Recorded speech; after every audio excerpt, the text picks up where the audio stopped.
Hey everybody, Tim Charron here. I wanted to do a podcast about revenge success, and this is my concept. I did a podcast with Chris Robley he's a singer, songwriter, and poet, and he also works with CD Baby, and we went over this quite a bit, and it was a great conversation.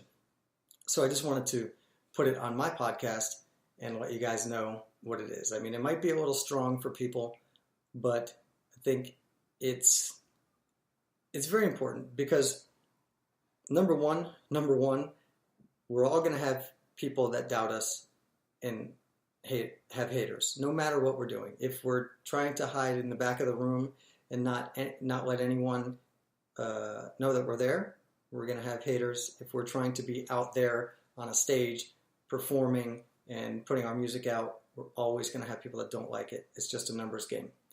Now and having said that, as you're climbing the ladder of success in the music business, you're always you're gonna run into tons of rejection, and you're gonna run into people that, let's just be clear, that do you wrong. I'm trying to keep the language very clean.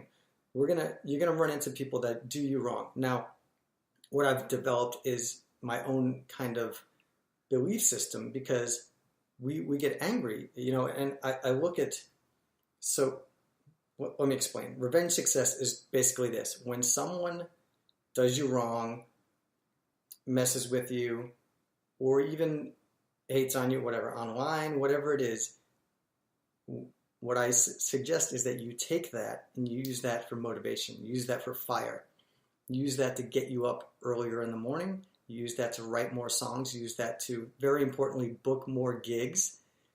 Book more gigs, book more gigs, book more gigs. When someone does you wrong, when a band member, I hire band members. So I've had dozens of them, drop out of the band, not show up for rehearsals, blah, blah, blah. There's a million things that go wrong. You guys know, if you're in the business, you guys know it from trying to play small bars on bar stools, solo acoustic, all the way up to, I'll speak for myself, up to performing for thousands of people and opening for national acts.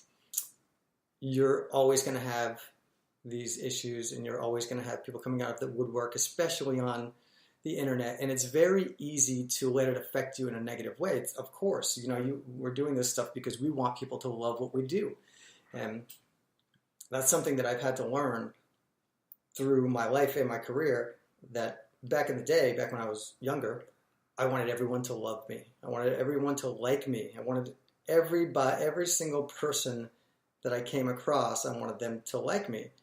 And while that's a valiant thing, I think, to reach for, it can drive you insane. Now, you take that way of looking at the world and at other people, and you add, okay, now I'm going to be an artist. Now I'm going to be put my stuff out there to be a singer, a songwriter, a recording artist. I'm going to perform. Wow, that's a recipe for disaster. So I took it upon myself to look at it flip it around.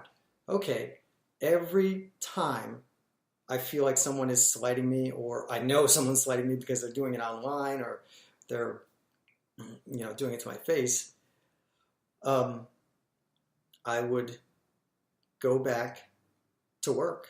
I'd go back to woodshedding, and that's, making a better, working out a better performance, of course, practicing, rehearsing, writing more songs, booking more gigs.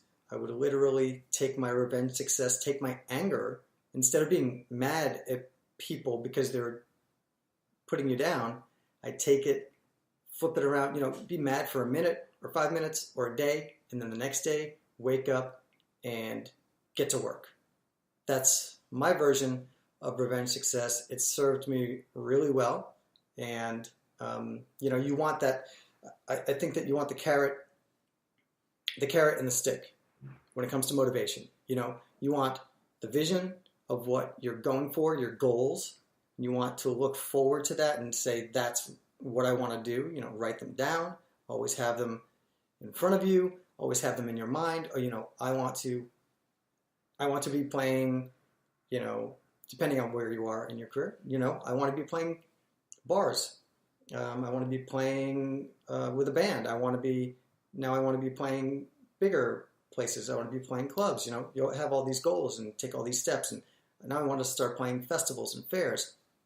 I want to start opening for national acts, stuff like that. That's what you're going towards. And then you have the other part of it where you have, you know, the not so good stuff that happens. If you can use that for fuel and fire and get you riled up, then personally, I believe you're going to have a much better chance at success if you use both things. You want something to go forward and you want something to be fighting against, or, you know, we all get mad, so use that anger instead of for bad things, use it for good things, and that is to focus on your career and get yourself to work. I hope that makes sense. This is Tim Charron talking about revenge success. Thanks, y'all.